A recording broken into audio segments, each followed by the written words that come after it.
Bienvenidos al podcast de Leomil, donde ponemos la comprensión lectora en el centro de la conversación. El día de hoy tenemos el agrado de contar con Fernando Llanos Maciotti. Fernando, bienvenido al podcast de Leomil. Gracias, Verónica. Gracias por la invitación. Buenas tardes con todos. Gracias por la invitación. Fernando es experto en temas relacionados con las evaluaciones estandarizadas y con evaluaciones formativas de aula también. Y es lingüista de carrera y con mucha experiencia en el campo educativo. Uno de las experiencias que tú has tenido por más de una década ha sido trabajando en la UMC. Me gustaría si puedes contarnos qué es la UMC para quienes nos escuchan, que tal vez no están familiarizados con estas siglas. ¿Qué es esta unidad dentro del Ministerio de Educación y qué trabajo importante es el que hacen? Ok. Bueno, la UMC es en principio se llamó la unidad de medición de la calidad educativa. Luego se renombró como la Oficina de Medición de la Calidad Educativa, pero se quedó la U. O sea, ¿no? Igual se dice que es la Oficina de Medición de Calidad. Y es una oficina encargada de diseñar, elaborar y aplicar las evaluaciones estandarizadas a nivel nacional en diversas áreas, ¿no? Lectura, escritura, matemática, ahora último ciencia y tecnología, ciudadanía, etc. En tu experiencia en esta oficina, ¿han habido cambios entre las primeras pruebas y las últimas? Sé que tú has estado desde el 2004 hasta un poco antes de la pandemia, hasta el 2017, me parece. Hasta el 2017. En ese rango, que desde 13 años, ¿cómo cambiaron las pruebas? ¿Fueron las mismas? ¿Qué nos puedes contar? Justo estoy haciendo un pequeño trabajo sobre eso y bueno, ya este año se van a cumplir 30 años de la Unidad de Medición de la Calidad. Ellos empezaron en 1996, ¿no? 1996, hubo una prueba en el 96 solamente, me parece que de lectura y matemática, luego en el 98, ¿no? Luego vino la evaluación 2001, todas eran evaluaciones muestrales. ¿Qué cosa es una evaluación muestral? Evaluaciones donde no se mide el desempeño de todos los estudiantes, sino de una muestra representativa a nivel nacional, ¿no? Eso fue en el 2001, 2004, ahí en el 2004 es donde yo entro, ¿no? Ya antes había tenido una experiencia como coordinador de la codificación de las pruebas PISA en el 2000, que es cuando empezamos. Y después del 2004, hasta el 2004 eran evaluaciones muestrales y en el 2007 comenzaron las evaluaciones censales, las S, la famosa S, desde 2007, si mal no me equivoco, 2007, 2008, sí, 2007. Y de allí, ya a partir, me parece que del 2019-20, yo ya no estaba, ya en el 2020, han comenzado con las ENLA, las evaluaciones nacionales del logro de aprendizaje. El cambio es que es una combinación, o sea, las evaluaciones nacionales del logro de aprendizaje o las ENLA ya es una combinación de pruebas o evaluaciones muestrales, o muestras representativas, y evaluaciones censales. ¿Cuál es la diferencia puntual entre muestral y censal? En la muestral es que se agarra una muestra aleatoria a nivel nacional de estudiantes, es decir, no se evalúa a todas las escuelas ni a todos los estudiantes, por ejemplo, de un grado, sino se evalúa una muestra, ¿no?, de escuelas, ¿no? Y ahí, bueno, ahí tienen que trabajar si es representativo a nivel nacional y también a nivel regional. Conocemos un poco por el tema de las votaciones, ya sabemos cómo se sacan las muestras, claro. Y un poco nos hemos vuelto como peruanos expertos en pruebas, ¿no?, en este tema muestral. Entonces, la ENLA tiene una parte que es, por ejemplo, algunos cursos solamente se han tomado de manera muestral, pero entiendo que lectura y matemática sí se han tomado de manera censal. En el censo sí trata de abarcar a todos. Varía. Varía por grados y varía por años. Ah, claro. Sí, claro. Entonces, Cuarto grado sí ha sido cuarto censal. grado no estoy seguro, porque hasta un momento era censal, luego muestral y a veces alterno. Sí es bien es complejo porque esta oficina en principio evaluaba lectura y matemática. Pero luego la oficina se dio cuenta que se estaba entrenando a los chicos en solo dos áreas y el público generalmente un poco reclamaba que se comenzaban a dejar de lado las otras áreas o los otros cursos.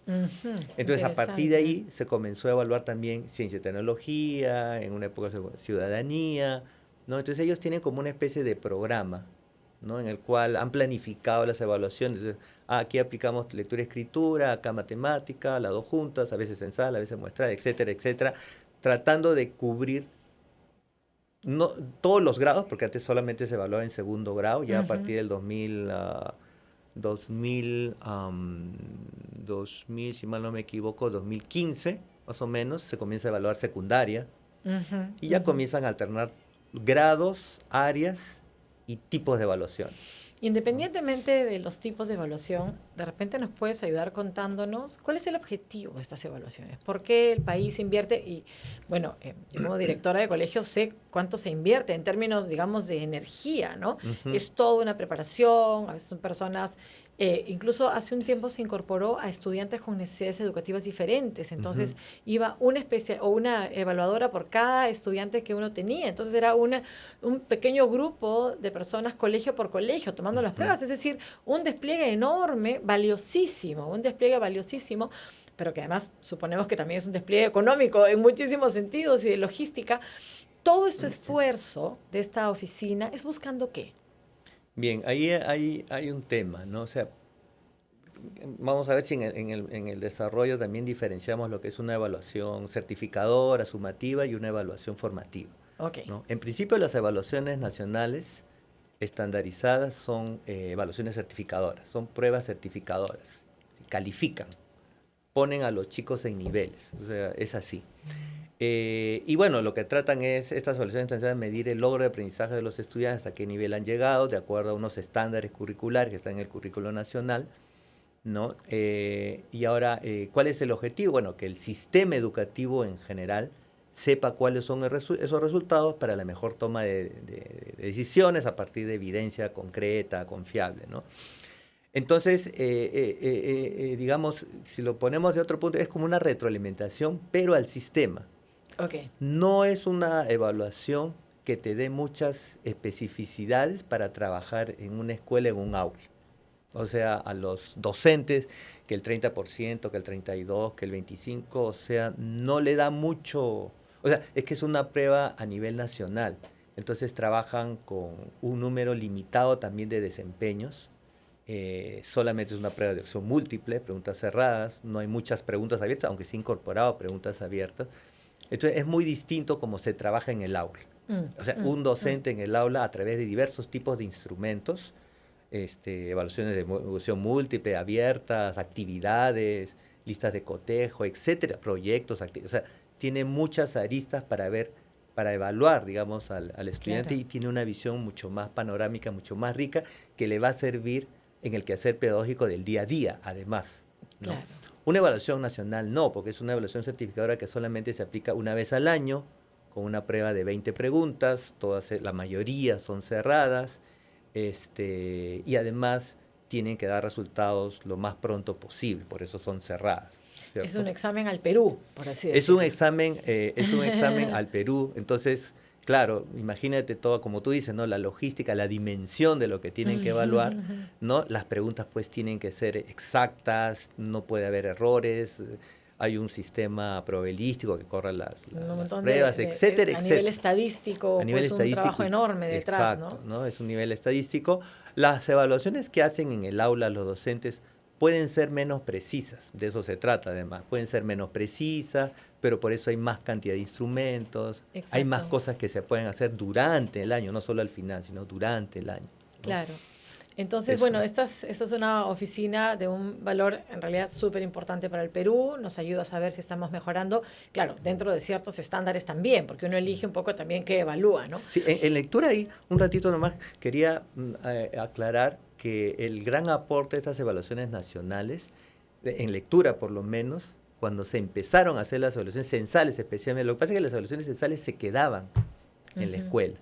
De 2007 al 2010 más o menos, las pruebas se quedaban. Entonces los profesores tenían la oportunidad de ver qué preguntas eran, qué tipo de textos eran. Entonces, desde mi punto de vista, y sí hubo evidencia de que comenzó a impactar, hubo 2 o 3 cambios. Si mal no recuerdo, uno es que se comenzó a variar los tipos textuales en las aulas. Lo que pasa es que en las escuelas de primaria era muy frecuente el tratamiento de textos narrativos porque supuestamente era lo que... Los cuentos. Los cuentos, porque estaba muy asociado al placer de la lectura, se tenía ese estereotipo de que a los chicos les gustaban mucho los cuentos, etc. Entonces en las aulas solo se leía cuentos. En la prueba ya no eran cuentos nada más, ¿no? Estas evaluaciones nacionales habían cuentos, anécdotas, habían textos positivos, descriptivos, pequeños de difusión infografías científica, chiquitas, sí, etcétera. sí, sí, Ajá, sí. o sea, había mucha más variedad textual. A partir de las evaluaciones es que los docentes ya comienzan a ponerse las pilas y comienzan a dar oportunidades de diversidad textual. Es decir, la diversidad textual realmente comienza a desarrollarse más en las aulas a partir de las evaluaciones S, porque ahí comienzan a ver que, fíjate, ¿no? Estos textos yo nunca había visto en mi vida. Ese es el primer aporte. Y el segundo aporte es las capacidades. Generalmente habían, incluso en los materiales educativos y en las actividades que planteaban los profesores, había muchas preguntas literales o actividades literales, básicamente. Okay. ¿No? Luego, cuando ven la prueba, se dan cuenta que hay otras cosas, que hay justamente la habilidad inferencial y crítica, ¿no? Entonces, comienza a enriquecerse esto, ¿no? Entonces se comenzó a dar una mayor diversidad, digamos, de preguntas y actividades, ¿no? Ok, súper interesante, ¿no? Sí, Porque sí, de alguna sí. manera no era la expectativa al hacer ese tipo de pruebas que impactaran, ¿no? Sí. Haciendo un cambio, una transformación dentro de las aulas, pero resulta siendo valioso también en ese sentido, ¿no? Exacto, exacto. Y con relación, digamos, entre esta prueba, porque hemos escuchado mucho de PISA, ¿no? PISA, de repente nos cuentas también qué significa PISA exactamente, qué evalúa PISA, quién está detrás de PISA, porque PISA no es el gobierno peruano, ¿no? Y qué relación tendría con las pruebas que el gobierno toma, el gobierno peruano toma. Que PISA es una evaluación internacional que está dirigida a evaluar lectura, matemática, educación financiera, creo ahora estos últimos tiempos, ¿no? Y ciencia y tecnología también, arte creo que también ha comenzado a evaluar, pero que está dirigida a chicos y chicas de 15 años, o sea, independientemente de qué grado están, cuarto, tercero, quinto y secundaria, es básicamente dirigida a chicos de 15. No es censal. No es censal, Es también muestral. es muestral representativa también, ¿no? Claro, no se dan resultados por región, porque ahí es otra muestra, es una muestra a nivel nacional, nada más. Pero sí tratan de ser aleatorio, pero digamos la proporción entre urbano rural, público privado, eso sí se cuida, ¿no? ¿Quién está detrás de la prueba? ¿Quién la toma? ¿Quién es la una dirige? organización, la OSD, ¿no? Que es un organismo internacional, que digamos, el objetivo es un poco ver si los chicos y chicas están, tienen las capacidades para enfrentar un mundo globalizado, si tienen cierto tipo de competencias que se suponen más o menos universales, ¿no? Y por eso mismo no se sujetan a los currículos nacionales de cada país. Son competencias más allá del tema de contenido. Exacto, ¿no? La diferencia con las evaluaciones nacionales en lo que es lectura, bueno, de hecho el currículo nacional se acerca a esas competencias, ¿no? Entonces, por ahí no hay mucha diferencia. En lectura tenemos las mismas 3 capacidades, ¿no? La literal, inferencial y crítica, con distintos nombres. Eso te iba a decir, un nombre un poquito variado, pero sigue siendo las 3 áreas. Sí, el currículo nacional. Niveles, sí. Sí, el currículo nacional, por ejemplo, la capacidad literal la llama obtiene información explícita del texto, PISA lo llama localiza información, ¿no? Pero la lógica es la misma. La lógica es la misma, pero desde el 2018 han habido algunos cambios, ¿no? Por ejemplo, dentro de la capacidad literal, por ejemplo, han aumentado un desempeño que se llama, si mal no recuerdo, selección de textos relevantes. Como ya hay más intertextualidad en las pruebas, entonces es algo así como tienes que saber cuál es el texto relevante para responder un problema. Sí. Está dentro de la capacidad literal y es más o menos complejo. Claro, claro. Ese tema de trabajar más de un texto, ¿no? Y tener que vincularlos o que es algo que, digamos, en su momento era bastante novedoso y es que te tomaban la comprensión lectora de un recibo de electricidad. Ajá. Entonces uno decía, bueno, ¿qué tiene de lectura? Y es que en realidad hay información escrita, pero es información escrita de un texto que se llama discontinuo, porque es digamos, como que uno hubiera cortado la información y la ha ordenado de una manera diferente y hay que saber leer otro tipo de orden, porque además estos textos discontinuos son textos a los cuales nos enfrentamos de manera muchas veces mucho más cotidiana, Sí, ¿no? Entonces, sí. también eso fue algo, digamos, de alguna manera novedoso de PISA, por llamarlo así, de que lo incluye en la evaluación, pero que ahora se ha vuelto también parte de lo que se pide a nivel nacional, ¿no? Sí, ahí, bueno, en cuanto a la capacidad, un poco, ahora vamos a los tipos y los formatos. Ajá. Otro cambio que hubo desde 2018 en la capacidad de reflexión es que han aumentado un desempeño que se llama credibilidad, o sea, qué tan creíble es la fuente que estás usando, Ujú. ¿no? Algo que nosotros acá en Currículum Nacional no está directamente, digamos, Pero ceñido al está currículum. vinculado a las fake news. Sí, La exacto, posibilidad de exacto, filtrar exacto. cuán real, cuán creíble efectivamente Exacto. es algo, ¿no? Sí, y eso es un poco un poco la ventaja de PISA. O sea, PISA está viendo el uso masivo, digamos, de Internet, ¿no? La masificación de Internet. Y en Internet uno ve muchos textos, ¿no es cierto? En simultáneo, Ujú, ¿no? ujú, Entonces tienes que tener esa habilidad de reconocer información confiable, de saber conectar un texto con otro, con otros, no solamente ujú, dos, sino con ujú, varios, ujú. ¿no? Y justamente por eso vienen los textos, los tipos de texto, que ya, digamos, es un poco lo mismo que tenemos en las soluciones nacionales, ¿no? El texto narrativo, descriptivo, expositivo, argumentativo e instructivo, Ujú, ¿no? ujú, Pero PISA ya desde el 2018 ha aumentado el transaccional, que no es otra cosa que el dialogal, ujú, por ujú. ejemplo, en Ok, un foro que hay exacto. por internet. Ujú, Y ellos han agregado otros dos criterios, ¿no? Bueno, el de formatos ya estaba, ¿no? El ujú. formato continuo, discontinuo y múltiple, con, no, continuo, discontinuo y Y mixto, mixto. ¿no es cierto? Ujú, El continuo es el texto, digamos, que está escrito, distribuido la información en párrafos, el escrito de corrido, ¿no? El más convencional. El discontinuo justo es el que tú estabas comentando, ¿no? Este recibo de luz o una infografía, un aviso, o sea, donde predomina la parte visual, la parte imagen, y hay poco texto escrito, o es muy preciso o es muy corto, ¿no? ujú, Impacta más al lector. ujú. Y el mixto es aquel que es un texto continuo, pero está acompañado de un cuadro o una tabla que no ilustra solamente el texto continuo, sino Tiene complementa, información tiene en sí. información nueva. No es un dibujo, No es pues claro. biografía de Miguel Grau y tu foto de Miguel Grau, no, eso no es un texto. Un texto mixto es que tú tienes un texto sobre, no sé, por ejemplo, me acuerdo un texto que era sobre la relación entre el sol y las estrellas, un texto Ujú. continuo donde se echaba el prejuicio de que el mito de que el sol era el más grande, ¿no? Y finalmente hay estrellas más grandes que el sol. El sol es una estrella y el sol es más grande, hay estrellas más Más grandes grande que que el el sol. sol. Y luego había un gráfico donde se acompañaba precisamente con esas dos estrellas que eran más grandes que el Sol, con nombre ahí Ujú. abajito, y el diámetro.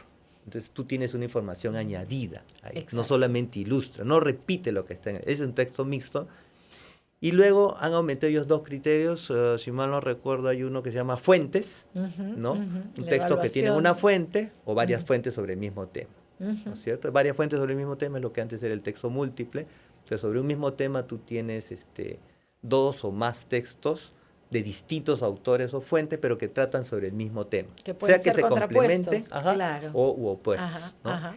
Y luego tienes otros, hay otro, acceso creo que se llama el criterio, donde se trabajan textos individuales, ¿no? Que son más o Ujú, menos los textos que conocemos, y el otro texto, no me acuerdo ahorita el nombre, pero tiene que ver con los hipertextos. Es decir, ujú, son textos, o sea, trabajas los hipertextos. ujú, ¿No? ujú. Esto que hay en El internet, de cómo, hipervínculo, claro, con los como hipervínculos y cómo vas navegando, ¿no? Entonces, exactamente. claro, PISA tiene mucho interés en todo este tema de estas nuevas prácticas sociales digitales, ¿no? Que se dan en internet. Por eso está la intertextualidad, por eso está los discontinuos, de alguna manera Ujú, trabaja también ujú, esto, el ujú, uso de varias fuentes y esto de la hipertextualidad, pues, ¿no? Los ujú, hipervínculos. ujú. Comentando un poco eso, hace poco habíamos en un capítulo anterior revisado la encuesta nacional de lectura que hubo en el 2022 y realmente, claro, los números de personas, los porcentajes de personas que leen libros en el Perú y te dicen por lo menos medio libro en un año, ¿no? Mm, Es menos del 50% o por ahí, ¿no? Revistas están muy, muy por debajo y en realidad lo que el número más alto es quienes leen textos a nivel digital, ¿no? En algún dispositivo digital, y te dicen en el último mes hayas leído algo. Entonces, claro, si también WhatsApp y Facebook vale, entonces, claro, el número es súper alto en el Perú.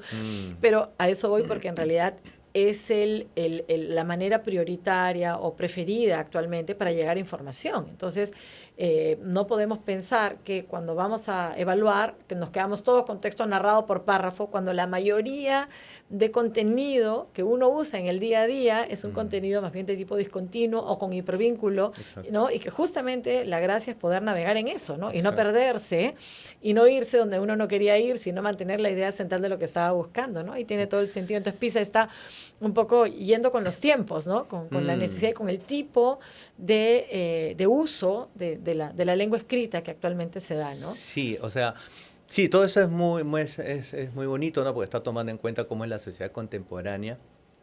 Pero lo que sí no hay que perder de vista es que PISA sigue siendo una evaluación anual o cada 4 años, sigue habiendo preguntas de opción múltiple, ¿no? Que podemos tomarlo como base para renovar o innovar pedagógicamente en la hora de nuestras actividades de aprendizaje, pero no es un instrumento finalmente, nada más. Claro. Sí trae algo novedoso y sí trae algo que luego en las aulas se debería desarrollar mucho más, ¿no es cierto? Claro. Y ahí voy un poco al tema también de este estribillo que no fue inventado por la UMC ni por el Ministerio de Educación, pero al final se dejó que esté por ahí porque es bien vendedor esta frase de ni siquiera el 30% de estudiantes llega a comprender lo que lee, ¿no? Entonces, eso es un invento de los medios de comunicación.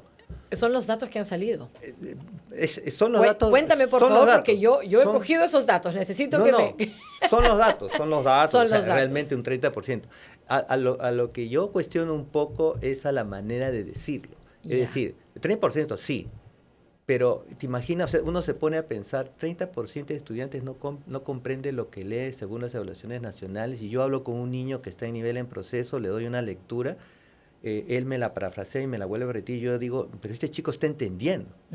Entonces, ahí hay algo que ajustar. O sea, yo lo que creo es que sí, o sea, hay un 30% de estudiantes que no comprende lo que lee, lo que la escuela quiere que lea.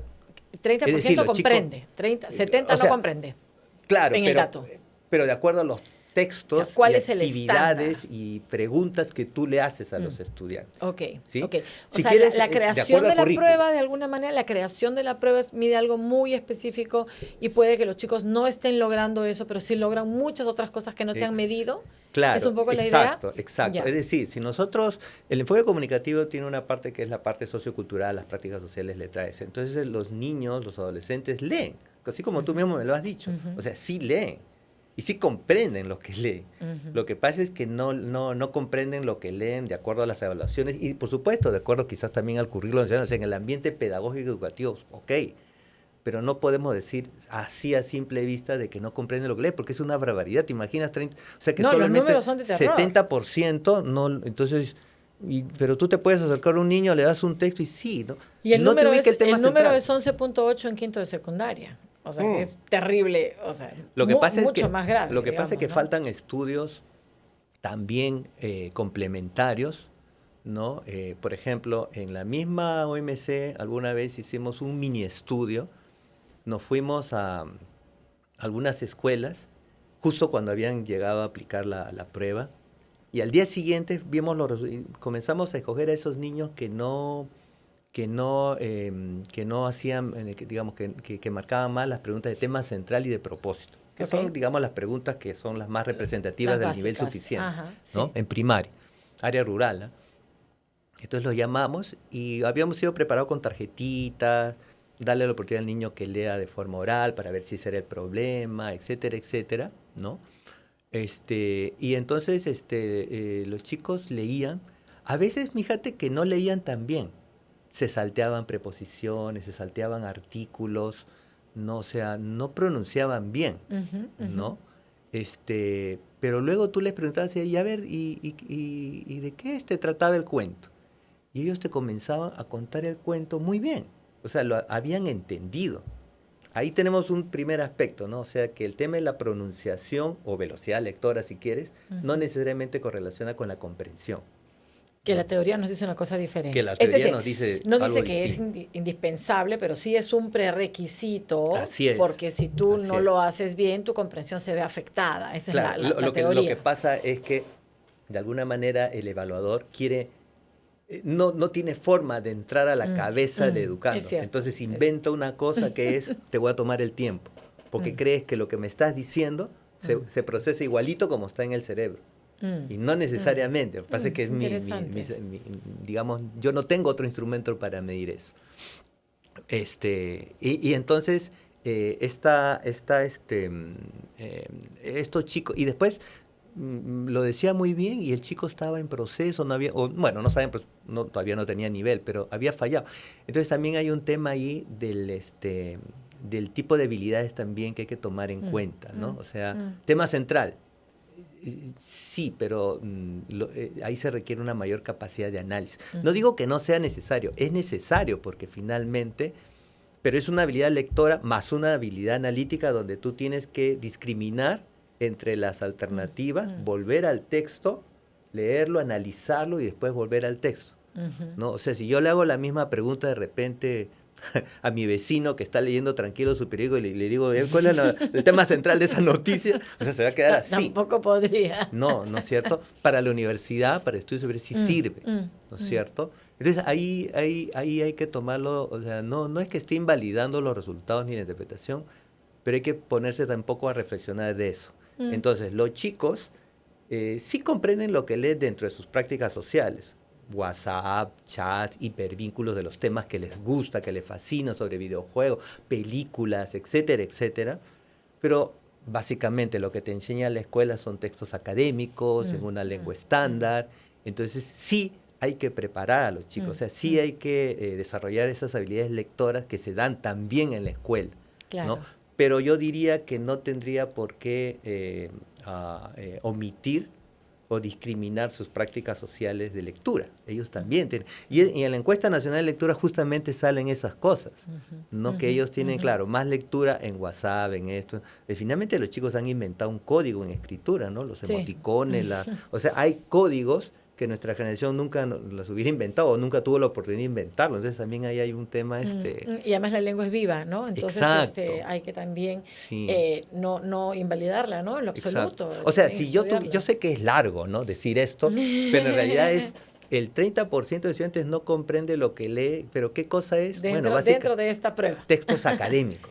Interesante. Textos académicos, que textos finalmente disciplinares. También es a donde queremos empujar a los chicos, Sí, pensando en ofrecerles también. la oportunidad de que al acabar el colegio, la posibilidad de la educación superior, Exacto. universitaria o técnica, esté al alcance de todo el que desee. Exacto. ¿No? De alguna manera. Exacto. O porque también muchas cosas se van presentando en un tipo de esquema. Vamos a pensar que si uno quiere moverse en un área legal como un usuario, ¿no? Quiero poder leer un contrato y entender qué está diciendo. Entonces, claro, salgo de mi comunicación más corta, más frecuente, más de mis temas, y tengo que poder entender. Pero muy interesante tu perspectiva. Ahora, te pregunto, regresando a ese tema de la comprensión lectora, en el tema que has hablado de esta variedad de formatos, ¿no? De tipos textuales, las estrategias cambian. Sí, claro. Según cómo se vayan a desarrollar. Sí, yo te cuento una experiencia. Cuando fui hace años en un área rural, los chiquitos no salían, era una escuela donde los chiquitos no habían salido bien en las evaluaciones. Y entonces... ¿Qué grado era? Cuarto grado. Cuarto grado, segundo, cuarto grado creo de primaria era. Y entonces le dimos un texto, justo en parte del estudio que te dije, ¿no? Les enseñamos un texto que era un texto descriptivo o descriptivo sobre las formas de comunicarse de los animales, ¿no? Las mariposas se comunican así, las abejas así, etcétera. Los chicos lo leyeron, todo, y le decíamos, ¿y para qué crees que esté escrito el texto? Algo así, ¿no? Entonces la cosa es que comenzamos a conversar y ellos decían, varios, decían, yo veo personajes. ¿No? Las mariposas son personajes. ¿Por qué personajes? Porque las mariposas son personajes, las abejas son mariposas, las abejas son personajes, etcétera. Y comenzaban a ver que sí, que tenían... Entonces ellos estaban tratando ese texto como si fuera una historia. Aquí me está contando una historia. Luego le poníamos a ver una noticia que está escrita en columnas y no entendían por qué había que leerlo de forma distinta. Entonces ellos leían, se pasaban de una columna a otra. Ajá. Ajá. Porque entonces eran chicos que no estaban familiarizados. Le preguntamos al profesor y vimos los cuadernos de los chicos leían puros cuentos, puras historias. Entonces, todo. con esa lupa tratan Exacto. de comprender todos los otros formatos. Entonces ahí va claro, justo lo que tú dices, o las géneros. estrategias. Cada género, tipo textual, requiere una estrategia distinta. Entonces, si yo veo una receta, ya solo por el formato, yo tengo la expectativa de que voy a encontrar ingredientes y formas de preparar un plato, por ejemplo. Si yo veo algo como un cuento, no voy a espero ver encontrar personajes. Claro, ¿no? O sea, si veo una noticia, yo no espero encontrar una noticia en un periódico, no espero encontrar personajes ficticios, Claro. sino personajes de carne y hueso. Claro. No espero encontrar algo que sea muy imaginativo, ¿no? Yo espero encontrar algo que sea de interés público, no solo lo que le pasó al vecino, ¿no? Entonces, las estrategias son distintas de acuerdo a los géneros con los cuales yo me acerco, ¿no? Ahora, para eso el docente no necesita decirle a los chicos en qué consiste la noticia o cuáles son las características de la noticia, ¿no? Sino que el niño necesita leer esos Noticias, textos, conversar sobre estos textos y de repente al final, vuelvo a presentarle varios tipos o subtipos de noticias, decirle, a ver, ¿qué tienen en común todas estas noticias? Entonces ahí él va a sacar, está escrito en un lenguaje corto, con su lenguaje, por supuesto, ¿no? Hay cosas que les interesa a todo el mundo, ¿no? Son cosas que han pasado hace poquito, ¿no? Y entonces uno comienza a traducirlos en un lenguaje de repente un poquito más académico porque ellos necesitan familiarizarse con el lenguaje académico también. Claro. ¿No? Entonces claro. ahí, eso que tú dices se llama interés público, esto que te hace se llama lenguaje impersonal, porque trata de decirlo en forma objetiva para que la gente te crea, es una noticia. ¿Qué otras cosas ves? Tengo un titular que es grandote, etcétera, etcétera, ¿no? Claro. Entonces vas descubriendo y vas reflexionando sobre los géneros ahí, ¿no? Fernando, es un tema amplísimo. Te invito para una siguiente para poder entrar en mayor detalle de cada uno de estos, pero de repente un poco cerrando este podcast, ¿qué recomendarías? Que si pudieras ahorita, creo que tenemos, quien nos mira, están desde el lado de la docencia, también probablemente desde el lado de la investigación, de todo el tema de la comprensión lectora como una preocupación de la pobreza de aprendizajes, que en general estamos como observando, queremos elevar los niveles, ¿no? Y también probablemente familias. 2, 3 pautas puntuales dentro de toda tu experiencia de este manejo de la comprensión lectora. ¿Qué nos dejarías? Son 2, tú me has preguntado por evaluación, por géneros y por alguna actividad de lectura. Ya. Entonces, 1 es, en cuanto a las evaluaciones nacionales o las evaluaciones estandarizadas, creo que son puntos de partida para poder luego desarrollarlo. O sea, no deberíamos copiar solamente o no deberíamos entrenar a los estudiantes en realizar estas pruebas de comprensión lectora, ¿no? Porque finalmente las evaluaciones nacionales son como mensajeros, no es el fin último. Exacto. Es un mediano. A través de ello me doy cuenta que estamos más o menos mal, ¿no? Entonces, la evaluación nacional no te da suficiente especificidad, sino tu docente comienza a trabajar mejor. Por ejemplo, ¿no? Las habilidades lectoras, sabemos que son 3.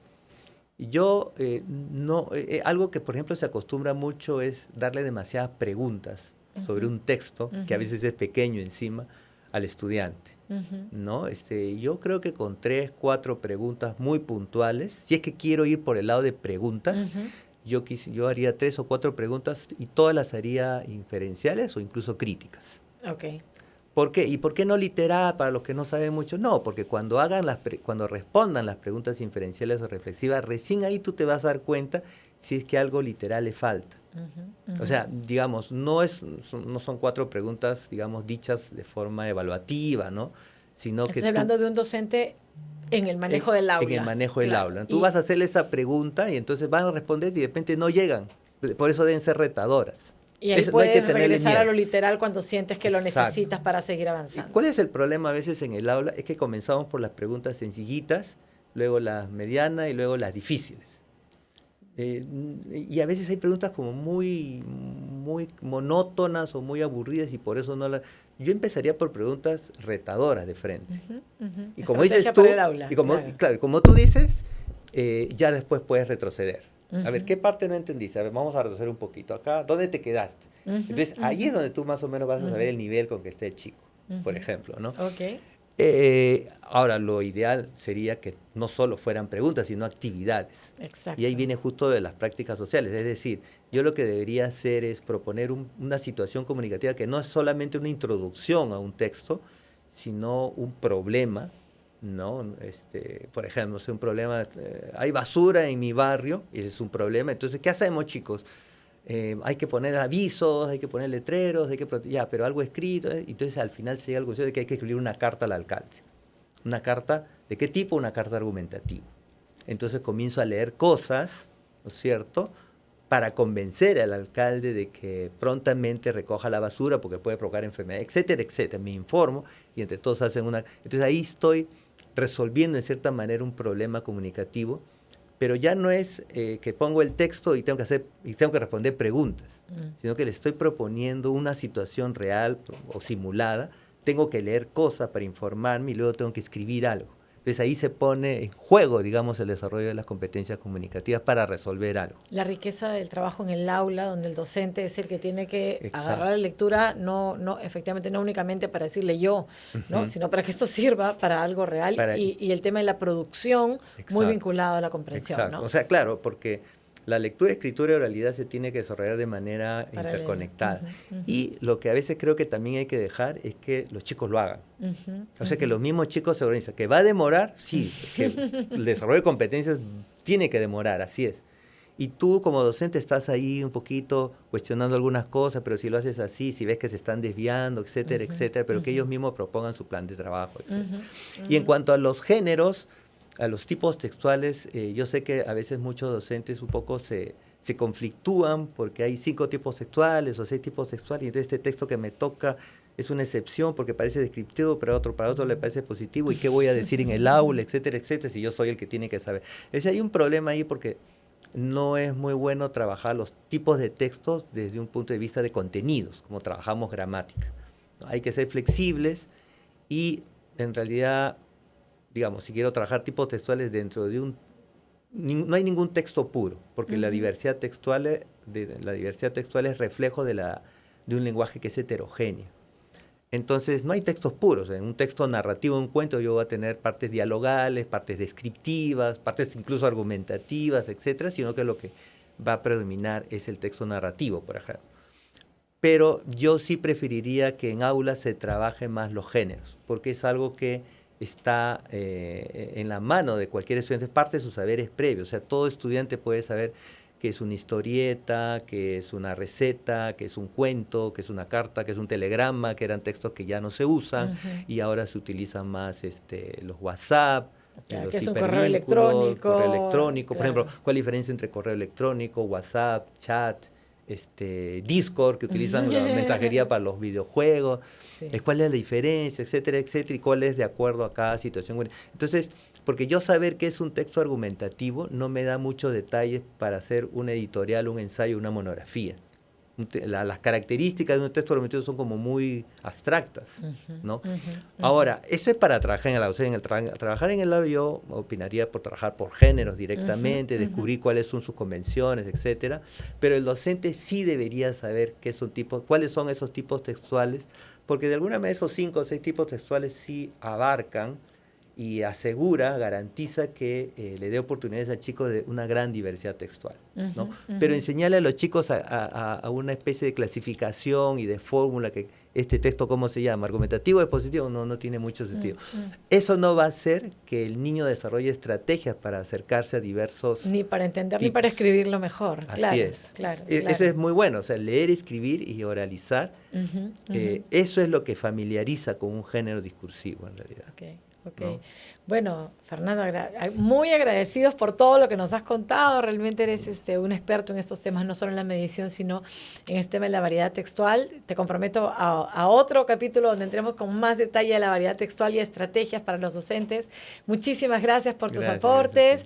Este ha sido un episodio más del podcast de Leo Mil, donde ponemos la comprensión lectora en el centro de la conversación.